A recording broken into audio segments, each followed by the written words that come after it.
15. detsembril toimus Jõhvi vallavolikogu koosolek, kus oli arutlusel 13 päevakorrapunkti. Tänaseks päevaks oli volikogu liikmetelt tõenäoliselt kõige suurem huvi selle koha pealt, et volikogu esimees Niina Neglason peeti kinni ning kahtlustatakse altkäemaksu võtmises. Kuid Niina lasti vabaks üsna kiiresti. Kõik teavad juba sellest. Koalitsiooni otsus oli selline, et volikogu esimees peaks edasi töötama. Me elame õigusriigist ning kuniks ei ole inimese süüd tõestatud, töötab ta edasi ja täidab oma kohustusi.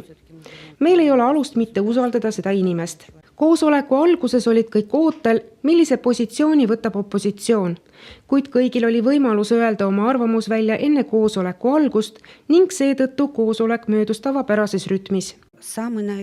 Kõige enam arutluse all oli küsimus, mis puudutas eelarve vastuvõtmist. Kuna praegu oleks pidanud olema eelarve teine lugemine, palju oli küsimusi järjepidevusest. Kas me saame vastu võtta teise lugemise ajal või võime jätta kolmandaks lugemiseks? Täpsustati, et eelarve peab olema vähemalt 2 korda lugemisel. Seega võeti vastu otsus, et lükkame eelarve vastuvõtmise siiski veebruarikuusse.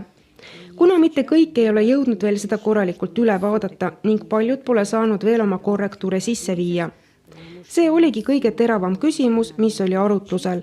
Isegi fraktsioonid võtsid vaheaja selleks, et omavahel arutleda ning võtta vastu lõplik variant. Matuse toetuse summas 250 eurot saavad need inimesed, kes seda vajavad.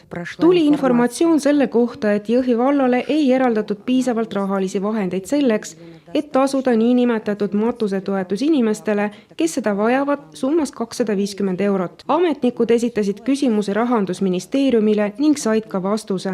Vaatamata sellele, et eraldatav summa ei kasva, võeti vastu otsus, et matuse toetust tuleb tasuda, sest inimesed ei pea ju kannatama.